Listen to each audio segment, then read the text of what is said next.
Assalamualaikum warahmatullahi wabarakatuh. Kembali lagi bersama saya Muhammad Cahyadi dalam mata kuliah Teknologi Hasil Ikutan Ternak.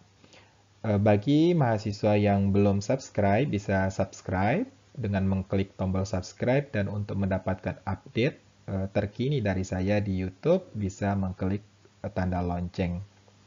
Hari ini kita akan berdiskusi tentang rendering.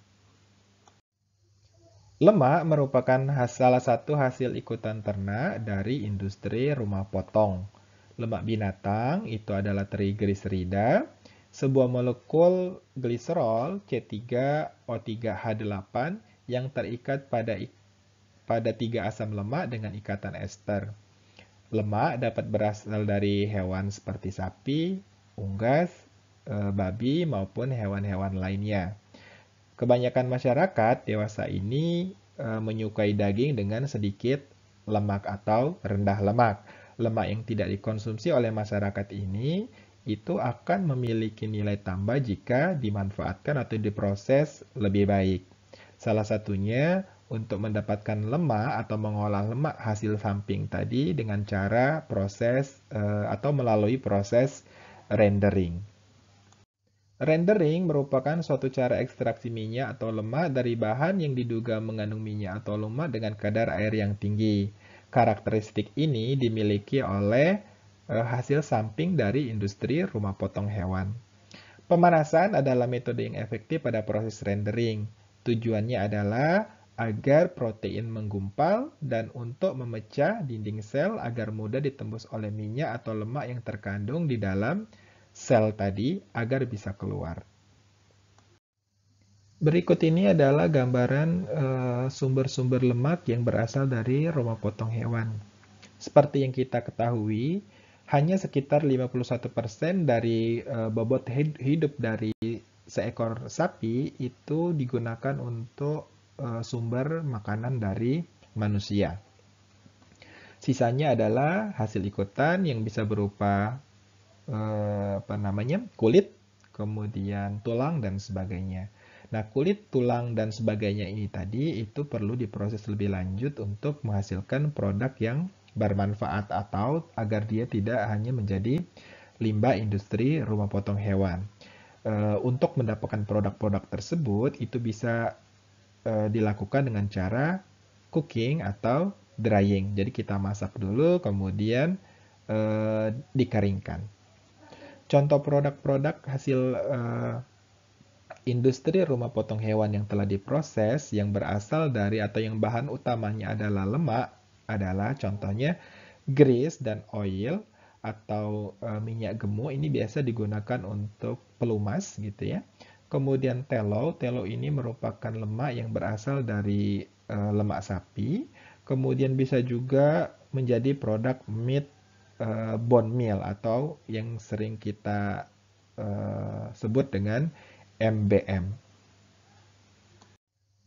Alasan mengapa lemak hewan harus di-rendering adalah karena yang pertama, lemak hewan mentah itu cepat sekali mengalami ketengikan, sehingga dia akan cepat rusak. Nah, oleh karena itu harus segera diproses lebih lanjut dengan cara rendering untuk mengonversi minyak mentah tadi menjadi minyak gemuk atau minyak pelumas. Nah, metode terbaik untuk merender lemak hewan mentah adalah ketika lemak hewan tadi dalam keadaan segar gitu karena dia masih komposisi lemaknya masih utuh, belum bereaksi atau belum dipecah oleh enzim lipase yang dimiliki oleh mikrobia lipolisis. Nah, lemak hewan yang telah dirender itu jauh lebih baik masa simpannya daripada lemak mentah yang terkandung di dalam jaringan hewan. Berdasarkan cara mengerjakannya, rendering itu dibagi menjadi dua, yaitu yang pertama wet rendering, yang kedua adalah dry rendering.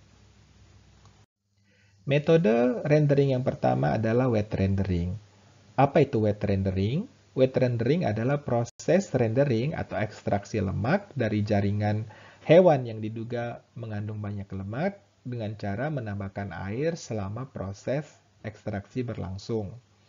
Cara ini bisa dikerjakan menggunakan panci terbuka atau tertutup, kemudian temperatur yang digunakan tinggi, kemudian memiliki tekanan 40 sampai 60 pound tekanan uap. Penggunaan temperatur rendah dalam proses wet rendering itu bisa juga dilakukan untuk menghasilkan flavor yang netral dari minyak dan atau lemak yang diinginkan. Bahan yang akan diekstraksi kemudian ditempatkan ke panci, bisa dilengkapi dengan alat pengaduk, atau apabila kita tidak memiliki panci yang dilengkapi dengan alat pengaduk, bisa menggunakan panci dan alat pengaduk yang terpisah. Setelah itu, ditambahkan air, kemudian dipanaskan secara berlahan sampai suhu 50 derajat Celcius sambil diaduk. Nah, karena adanya panas tadi, minyak akan terekstraksi atau keluar dari jaringan yang sudah kita panaskan. Nah, minyak akan berada di bagian atas, sedangkan air akan berada di bagian bawah. Sehingga nanti akan dengan mudah kita pisahkan lemak dan airnya. Proses wet rendering dengan menggunakan temperatur rendah seperti yang saya jelaskan sebelumnya itu kurang begitu populer karena hasil dan ekstraksinya tidak sebaik ketika merender dengan temperatur yang lebih tinggi. Proses rendering menggunakan temperatur yang lebih tinggi itu biasanya digunakan untuk partai yang lebih besar atau dengan jumlah jaringan yang lebih besar. Peralatan yang digunakan adalah autoclave atau digester. Kemudian air dan bahan yang akan diekstraksi dimasukkan ke dalam digester dengan tekanan uap sekitar 40-60 pound selama 4-6 jam. Rendering yang kedua adalah dry rendering. Apa itu dry rendering? Dry rendering adalah cara mengekstraksi lemak dari jaringan yang diduga mengandung lemak dengan tanpa menambahkan air selama proses berlangsung. Jadi bedanya wet dan dry rendering adalah penggunaan air. Kalau di wet rendering kita menggunakan air, sedangkan di dry rendering kita tidak menambahkan air dalam proses ekstraksinya. Dry rendering dilakukan dalam panci yang terbuka dan dilengkapi dengan alat pengaduk atau agitator. Bahan yang mengandung minyak atau lemak tadi dimasukkan ke dalam panci tanpa menambahkan air, kemudian dipanaskan sambil diaduk. Pemanasan dilakukan pada suhu 220 derajat Fahrenheit atau sekitar 105 sampai dengan 110 derajat Celcius. Ampas bahan yang telah diambil minyaknya akan diendapkan pada dasar panci. Kemudian, minyak atau lemak yang dihasilkan dipisahkan dari ampas yang telah mengendap dan pengambilan minyak dilakukan dari bagian atas panci. Berikut ini adalah gambaran proses siklus dari rendering. Jadi pertama ada meat processing, yaitu kaitannya dengan rumah potong hewan, kemudian menghasilkan daging, dan seterusnya. Kemudian ada hasil sisanya. Hasil sisa tersebut itu dikoleksi atau dikumpulkan. Kemudian setelah dikumpulkan kita proses rendering tadi gitu ya. Kita bisa menggunakan wet rendering atau dry rendering. Diproses lebih lanjut, kemudian disiapkan, dipotong-potong bagian lemaknya, kemudian kita masak gitu ya. Setelah dimasak, maka akan diperoleh bagian ampas dan minyak atau lemak. Nah, kemudian setelah dipisahkan, kita saring untuk menghasilkan minyak yang lebih bersih. Kemudian minyak tadi itu digunakan untuk salah satu bahan pakan untuk formulasi ransum. Kemudian pakan itu kembali kita berikan kepada ternak, kemudian ternak berkembang biak, kemudian setelah dewasa kita potong lagi, masukkan daging, dan ada hasil sisanya berputar sedemikian rupa sampai akhir hayat nanti gitu ya. Nah, berikut adalah gambaran proses atau produk dari rendering. Setelah dipanaskan gitu jaringan-jaringan lemak hewan yang diduga mengandung minyak tadi, maka akan seperti ini gambarannya. Di bawah ini adalah hasil saringan dari rendering yang berupa minyak gitu ya. Kemudian ini adalah bagian dari jaringan hewan yang kita gunakan untuk menghasilkan minyak ini. Kemudian ini adalah ampasnya. Lemak yang dihasilkan dari proses rendering tentu saja ada indikator-indikator untuk mengetahui atau menilai kualitas yang dihasilkan. Nah, indikator penilaian lemak itu kita sebut dengan titer. Apa itu titer? Titer merupakan ukuran titik kepadatan lemak setelah tersabunkan dan pengasaman kembali menjadi asam lemak bebas atau untuk menentukan derajat nilai kepadatan asam lemak. Prosesnya, asam lemak secara perlahan didinginkan. Suhu pemadatan asam lemak itu diukur dalam satuan derajat Celcius. Nah, masing-masing spesies atau lemak dari spesies tertentu itu akan memiliki titer berbeda. Seperti sapi, domba, dan babi itu memiliki titer yang berbeda. Begitu juga dengan bagian tubuh ternak gitu ya. Jadi lemak yang diambil dari ginjal itu lebih tinggi daripada lemak dari loin untuk titernya. Berikut ini adalah titer dari beberapa spesies. Yang pertama ada spesies babi dengan titer 36 sampai 40 derajat Celcius. Kemudian sapi 42 sampai 45 derajat Celcius dan domba 44 sampai 48 derajat Celcius. Dengan kata lain, titer merupakan titik suhu di mana lemak itu mengalami pemadatan. Berikut ini adalah ketersediaan raw material lemak yang ada di Amerika Serikat. Jadi di Amerika Serikat itu mereka memproduksi lemak dari hewan tadi untuk berbagai macam produk. Yang pertama, proporsi terbesar itu ditemukan 36% gitu ya. Itu adalah inedible tallow atau tallow, lemak hewan, mentega dari hewan yang tidak digunakan untuk konsumsi manusia. Barangkali dia digunakan untuk pakan ternak gitu ya, sebagai salah satu bahan pakan.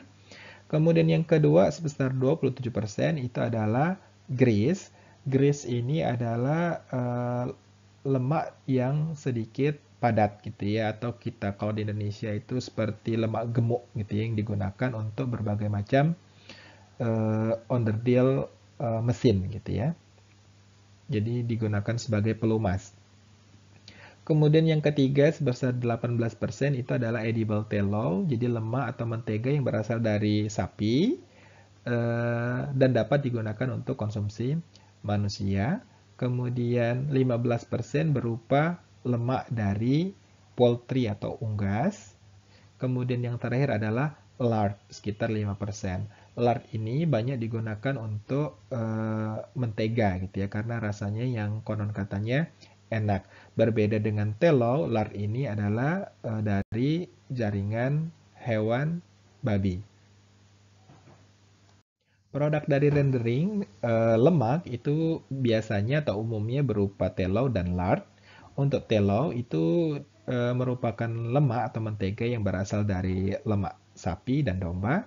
Sedangkan lard itu adalah produk rendering dari babi. Untuk penggunaan dari produk rendering lemak ini, yang pertama adalah sebagai sumber energi untuk ternak, kemudian unggas dan makanan hewan kesayangan, kemudian untuk memperbaiki warna dan tekstur dari pakan, kemudian meningkatkan palatabilitas pakan, kemudian meningkatkan efisiensi pelleting, jadi dalam industri pakan ternak gitu ya, untuk menghasilkan pakan pellet itu menggunakan lemak gitu ya. Kemudian untuk mengurangi keausan mesin produksi pakan ternak yang digunakan sebagai grease atau minyak pelumas tadi. Bahan mentah untuk proses rendering umumnya memiliki kandungan air sekitar 60%, protein 20%, dan lemaknya sekitar 20%. untuk takaran gitu. Jadi apabila kita menggunakan 500 gram bahan mentah, itu kurang lebih akan menghasilkan 2,25 cangkir gris atau setengah kilo dari bahan gitu ya. Kita akan menghasilkan 2,25 cangkir gris atau minyak gemuk. Kualitas akhir dari produk rendering itu ditentukan oleh waktu dan suhu pada proses pemanasan. Prosesnya juga bervariasi tergantung pada bahan mentah yang digunakan. Proses rendering juga dihasilkan tepung daging dan tepung tulang, kemudian tepung bulu dan tepung darah sebagai hasil saringannya gitu ya. Kemudian minyaknya itu adalah produk minyak gitu ya. Kemudian proses rendering dapat menonaktifkan bakteri patogen, virus, protozoa, dan parasit karena dalam prosesnya tadi kita menggunakan suhu yang sangat tinggi, kemudian tekanan juga cukup tinggi, sehingga mikrobia tidak dapat hidup. Contoh mikrobia yang biasanya ada dalam produk hasil ikutan ternak adalah Clostridium perfringens, kemudian Listeria monocytogen, kemudian Campylobacter jejuni, kemudian Salmonella. Jadi merupakan mikrobia patogen. Nah, dengan proses rendering tadi mereka mati sehingga produk hasil rendering itu aman untuk digunakan lebih lanjut. Berikut ini adalah sektor-sektor yang memanfaatkan hasil rendering lemak gitu ya. Yang pertama adalah ransum. Jadi ransum ini sangat baik untuk efisiensi kinerja dari unggas maupun ikan. Tentu gitu ya. Apabila yang dirender adalah produk unggas, maka tidak selayaknya digunakan untuk pakan unggas gitu. Jadi produk render dari ruminansia itu bisa digunakan untuk pakan unggas, kemudian ikan, dan sebaliknya agar terhindar dari kanibalisme. Kemudian yang kedua, industri kimia metalurgi, kemudian karet dan pupuk juga banyak menggunakan hasil rendering tadi atau memanfaatkan hasil rendering. Kemudian yang ketiga adalah pabrik sabun dan produk perawatan tubuh, sabun mandi, sabun cuci pakaian, dan sebagainya itu menggunakan lemak gitu ya, atau minyak hasil rendering ini. Kemudian industri makanan untuk penyedap rasa, untuk memperenak cita rasa makanan. Kemudian juga bisa digunakan untuk biodiesel, itu merupakan minyak yang ramah lingkungan. Sebelum saya akhiri, untuk suplemen materi rendering nanti bisa dilihat pada kolom deskripsi. Ada 2 video yang bisa kalian tonton terkait rendering. Yang pertama adalah proses wet rendering, kemudian yang kedua adalah proses dry rendering. Secara sederhana yang bisa kita lakukan di skala laboratorium maupun di rumah gitu ya. Saya cukupkan untuk kuliah pada kali ini. Semoga bermanfaat. Apabila ada pertanyaan, silakan meninggalkan komentar pada kolom komen di bawah ini. Sampai jumpa. Wassalamualaikum warahmatullahi wabarakatuh.